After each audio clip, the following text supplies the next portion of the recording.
थरपारकर जे आरो plant मुलाज़िम गुज़िरियल 26 महीननि खां पघारूं न मिलण ख़िलाफ़ सरापा एहतिजाज आहिनि। अॼु बि पब्लिक हेल्थ खाते ख़िलाफ़ मुख़्तलिफ़ शहरनि मिठी डीपलो ऐं छाछरो में एहतिजाज कयो। SS न्यूज़ जे रिपोर्टर रियाज़ सिकंदर मूजिबि इरफान खुदाबख्श रमेश ऐं ॿियनि मीडिया अॻियां दाहींदे चयो त संदनि बचा फाका कशी वारी ज़िंदगी गुज़ारे रहिया आहिनि। बरसात सबबि ग़रीबनि जा अझा ड्रही पट थी विया आहिनि, पर सिंध हुकूमत जे कन ते जूं बि नथी सुरे।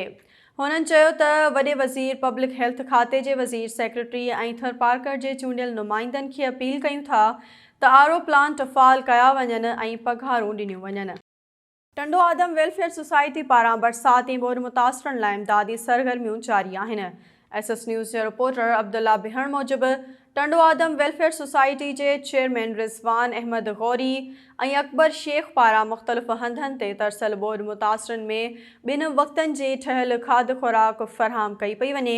उन मौक़े ते हुननि चयो त टंडो आदम वेलफेयर सोसाइटी जी सॼी टीम मुसलसल 15 ॾींहनि खां ॿिनि वक़्तनि जी मानी राशन, मिनरल वाटर जूं बोतलूं ऐं ॿियो सामान सफ़ेद पोश घराणनि में विरहाए रही आहे। कोटड़ी मेहरान ड्रीम सिटी में बरसात मुतासिरनि खे मथे ढकण जी छित मिली वई।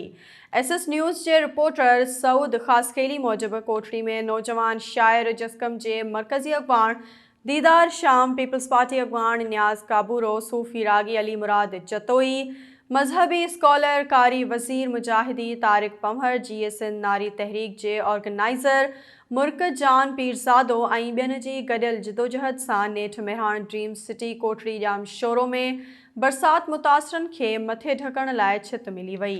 उन मौक़े ते दीदार शाम ॻाल्हाईंदे चयो त बरसात मुतासिरनि खे सहूलतूं न ॾिनियूं वयूं त DC जाम शोरो समेत चूंडियल नुमाइंदनि जो घेरा कयो वेंदो।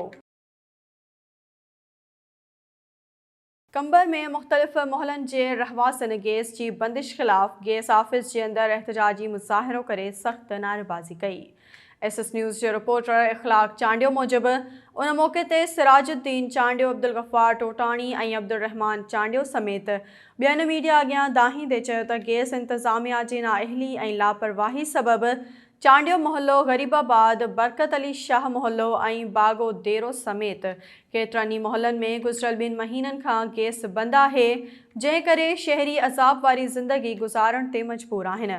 हुननि मुतालबो कयो त फ़ौरी तौरु गैस जी सप्लाई बहाल करे शहरनि खे परेशानियुनि खां बचायो वञे।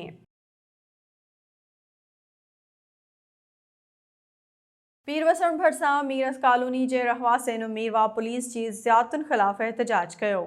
SS न्यूज़ जे रिपोर्टर फ़हद सोलंकी मूजिबि उन मौक़े ते एहतिजाज कंदड़नि जान मोहम्मद जावरी, हाकिम अली जावरी, शाहिद जावरी ऐं ॿियनि मीडिया आॾो दाहींदे ॿुधायो त मीरवा पुलिस बासरनि जी वंगार वहंदे संदनि घर ते चढ़ाई करे थी।